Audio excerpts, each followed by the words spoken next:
Hi, this is Dr. Jeff Hanna at Atlas Health Australia, and congratulations, we made it to summer, yay! Yeah. If you're like me, and yes, with my accent living here in Australia, you might be wondering, okay, what I'm thinking. And don't misunderstand me, I can handle the heat, but certainly living in Brisbane, having 9 months of that can be very, very draining. Now, because of the nature of the position that I am, taking care of people, seeing how things affect people's health, I see trends and I see patterns. And one of the things that will happen, especially here in a hot climate such as Brisbane, is it has a very real, very palpable effect on you over the course of summer. And so I want to give you a few things that I've been looking at. You can ask my wife, I'm pretty neurotic about these things, where I've actually been following numbers and trends and things like that over the course of summer for at least the last 5, but really it's closer to the last 8 years or so. And then giving a few tips and helps that may be able to help you survive this upcoming summer. So firstly, in Brisbane, summer is not December 1st through the end of February. Really, summer starts about middle of October, and it keeps going until really about mid or end April. And what we have that's reported with the temperature, and this is one of the interesting things, I think that we all know that it can get a little bit humid in Brisbane. Maybe not quite as nasty as it can in Townsville, Cairns, farther north, but the humidity has an effect. So I want to draw to your attention that there's 3 things that are going to have an impact on how hot does it feel. The first one is going to be the raw temperature, and this is whatever, of course, is reported on the news. Number 2 is going to be sun intensity. And then number 3 is going to be the humidity or the relative amount of wind. And so each of these is going to have a role to play, where in brief, the temperature that it is outside, it might be feeling a little bit better if it is less humid, if it's slightly windy, or if there is cloud cover, versus if it's fully exposed sun and there's no wind and it is super humid. There is a formula that was developed and devised it's used in Canada, it's used in Northern Europe. It's called a Humidex, and we'll give you some links in with this video so that you can check this out yourself. This is a tool that I've been using for the last many, many years. It's similar to what's called a heat index, the idea of, okay, well, this is what the temperature feels like, but the humidity and all of that with the Humidex, I find is more accurate as far as what is this impact having on your body. That is, how badly is this hitting you? Is this making it very easy to do things? Is this making it way harder to do things? And I'm going to give you a little bit of perspective on this, okay?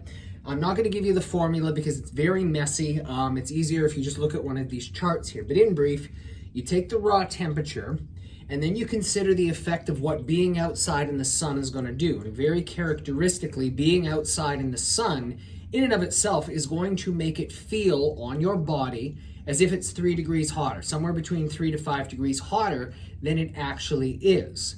And then you're going to have a compounding effect if you consider what the humidity is going to cause it to feel like as you are going. So a very, very typical Brisbane day from anywhere between December through the end of February and definitely well into March, it's going to be on the average, let's say about 30 degrees Celsius. Usually, and I've been watching this to know long enough, the temperature is going to say 32 to 33 with a chance of thunderstorms. You could pretty much count on that almost every day in Brisbane over the course of the next 3-4 month period. But let's air a little bit low. I'm going to say 30 degrees. Well, if you are outside, actually getting exposed to the sun, the reality is that is going to have a physiological effect as if adding another 3 degrees on top of that.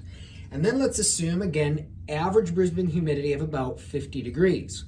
So what is this going to feel like? It's going to feel like it is 40 degrees. And this is every day in Brisbane, pretty much November through the very end of March. So that's 5 months where every day, on the average, your body is being exposed to, and it feels like it is 40 degrees. It's no wonder why, and I will tell you this, I see so many people come January, February, and certainly into March, that the summer's been dragging on for a while, and everybody is just utterly tired. Everybody is exhausted. this is a good chunk of the reason why that would be. So as we're heading into summer, there's a few things that I do want to draw to your attention that is going to help you assist with this. Certainly I would recommend, okay, escape somewhere, go somewhere nice and cold if you enjoy that. Even if you do love the heat, remember that this also will impact you too. So what do you need to do? First and foremost, the obvious one that you already know, you've got to be drinking more water.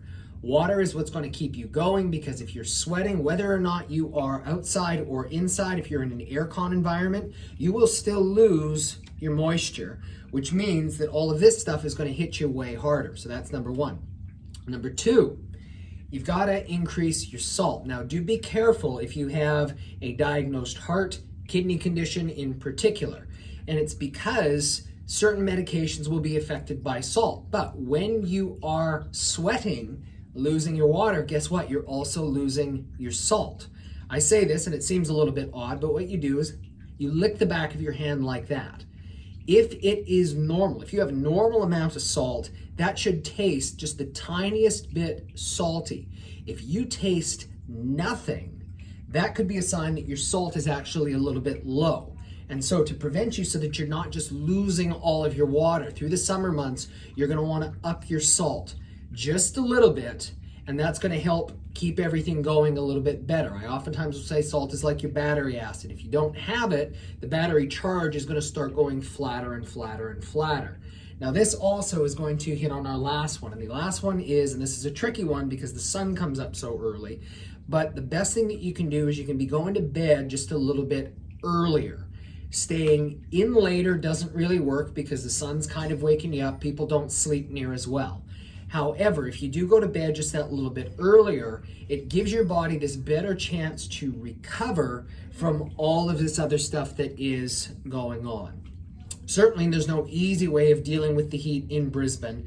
Nevertheless, we do the very best that we possibly can. So hopefully, number one, by giving you a few tools to give a few things into perspective about what the heat is actually going to be doing to your body, but then also keeping in mind a few of those basic strategies, adding a couple ones that you may not have previously considered, you'll be able to get through things with a lot less strain, shall we say, on your body in general. If you do have any questions, comments, please do share them in the box below. Let other people know in Brisbane that they need to know this information. Share it with them. And otherwise, you can check out and have all kinds of other information that we have at Atlas Health. If you just go to our Facebook page, YouTube, or our website, atlashealth.com.au. So hopefully, I've been able to give you just a few strategies that are going to help you get through the summer months a little bit better.